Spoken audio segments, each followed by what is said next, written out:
My name is Calder Hynes. I graduated from the U of A in 2008 with a BA in art history.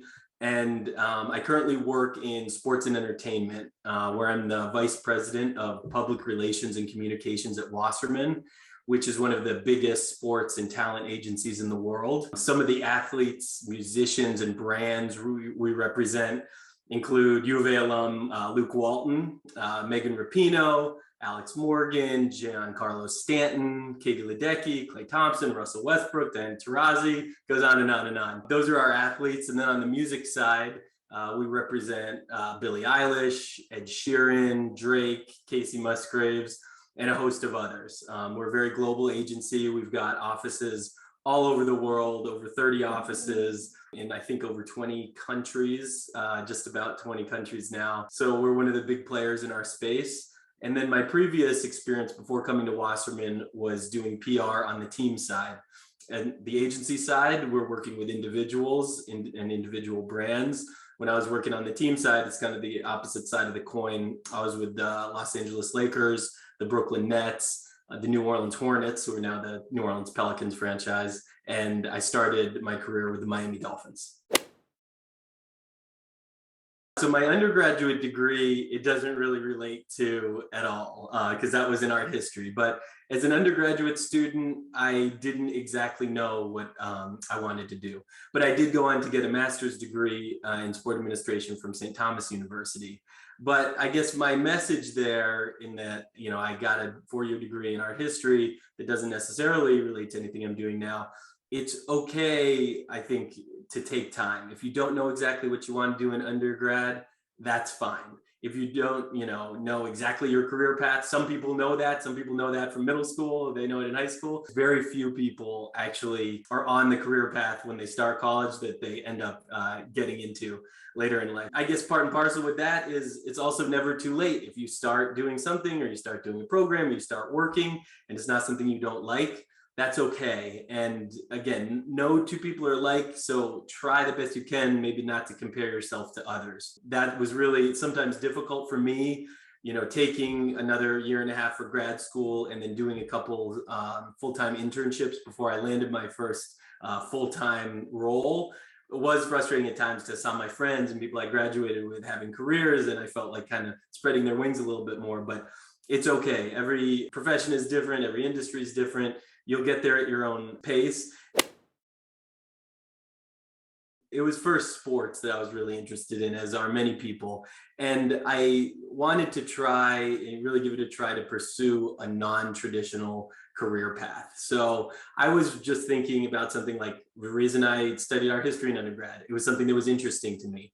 So I wanted to continue to try to find something that was engaging and, piqued my interest. So that's kind of how I went about it. And after I committed to going to grad school, and I thought, that would make me a more realistic candidate in the sports world for some positions. After I did that and caught on with the Miami Dolphins eventually, after that year-long internship or season-long internship, I kind of said to myself, when that was over and I didn't get a full-time job out of that, I was disappointed. I was a little bit discouraged, but I really sat back and was like, wow, this was such an amazing experience. It was fun. It was awesome. It was work and it was a lot of hours, but it didn't really feel like work. I kind of said to myself, wow, if I can do this for a living, why not pursue it? And that's what led me to apply for other internships. For the second part of the question, I think, in this industry is probably much like anywhere else. I think people who are persistent and people who are willing to learn are the people who are going to excel. And again, that's very broad in general. What I mean there kind of specifically is the willingness to take on new tasks. Try to put your arms around different responsibilities. Don't define yourself by your job description. Never be the person that says, look, I that's not something I do, so I'm not doing it, or I'm not going to help with this. Raising your hand if something needs to get done. A lot of, in the sports world, probably the behind the scenes staff at teams or an agency is probably a lot smaller than you might envision. So it's really a collective group effort to get things done. So if you're a person that can prove that you have value and you're contributing and you're doing good work, those are the people that all the different organizations and companies that I've worked for, those are the people who get noticed. Those are the people who are given more responsibilities, given persistence and willingness to learn are probably the two big things I'd call out there. I think sports gets maybe a bad rap at times for having very long hours and very irregular hours. And that is definitely true. You have games late at night, you have events and games on the weekends. When I was working in the NBA, we were traveling with the team. So I'd be gone, away from home for up to 7 to 10 days at a time. You're working the All-Star game, you're working Summer League, you're working preseason, you have games abroad in China or Mexico City. So those all come with some very obvious perks, but at the same time, finding your work-life balance can sometimes be a challenge. Again, I think literally every profession has some part of that. You're going to have to find that balance. Again, the same with many other jobs. To really be good at any job, you're just going to need to put a lot of hours in. Specific to PR, for me personally, there's no real certifications or anything to keep up on, but I think just being a fluent communicator, being able to write an email, proper punctuation, make sure your spelling's right, both in a press release or a web newsletter or something, obviously social media captions. You just need to make sure those very basic skills are there. You're capitalizing the right words. I know that's very simple, but you'd be surprised at the folks that stumble with that. Not everybody can do that, and that will hold you back if your job is writing and communicating. So for PR, it's really about always being ready. It's a very much 24-hour, 7 days a week job. You have to be on top of the news. You have to keep up conversations and correspondence with journalists that might be reporting on you. Part of my role as head of PR and communications is overseeing the social media department. So not only for Wasserman's owned media sake, but just for the good of doing my job, everybody, you need to know what's going on. And then on that, I am just constantly asking myself with every, news story that hits, does this affect Wasserman or our clients? Could it potentially affect Wasserman or our clients? If so, how do we respond? What do we do? You're kind of always thinking a couple steps ahead so you're not caught off guard or surprised, or if there is some adverse situation or some, God forbid, like a crisis situation, you're at least kind of thinking about how we're going to circle the wagons and handle this. You really need to put yourself out there and give yourself as many opportunities as possible. I know that doesn't exactly answer the question, but you need to just make yourself as available as possible to get noticed. And not only that, you need to always be doing your best work, that if or when you are noticed, someone gets a good perception of you, and they're someone you're someone they want to work with in the future. Your networks or your relationships are very important. You never know what friend or what mentor or what person you worked with 5 years ago is going to possibly pay off for the next job.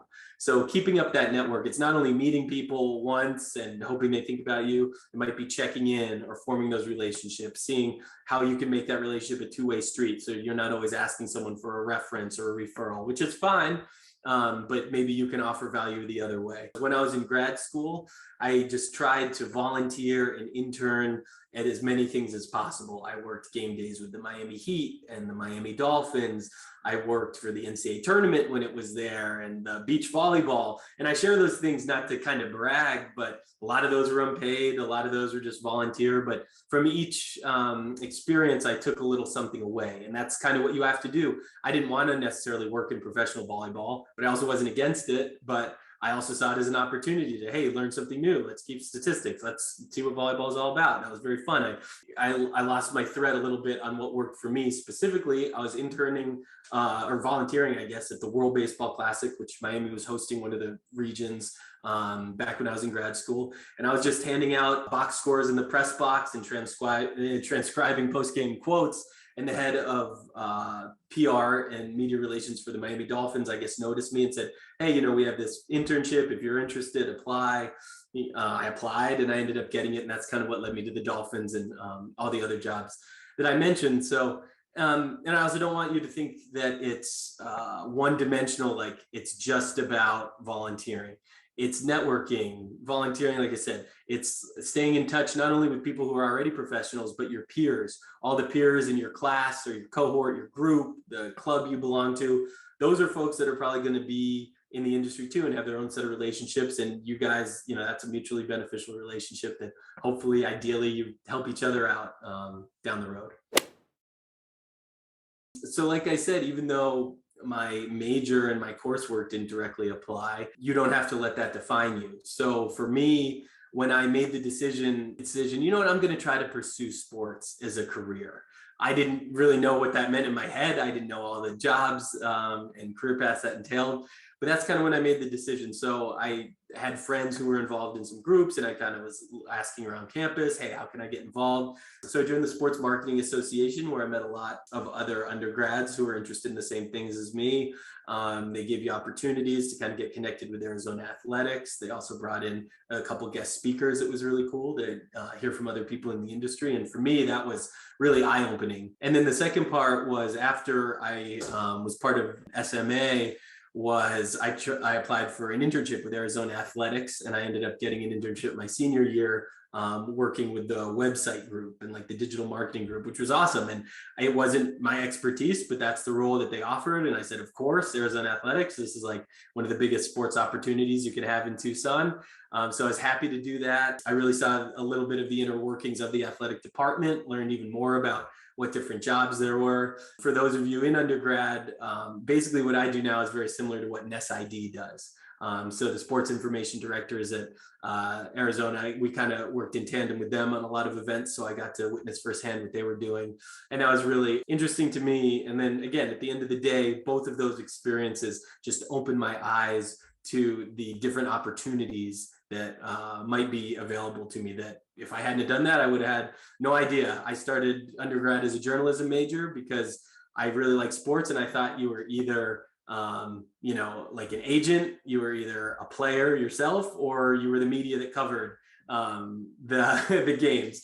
And obviously, probably all of you know now, you're not as naive as I was when I was 18, but there's so many more jobs. I think the just proximity to gain those experiences and the insight into, really learning kind of what entails the ultimate goal that I was going after, that was invaluable to me.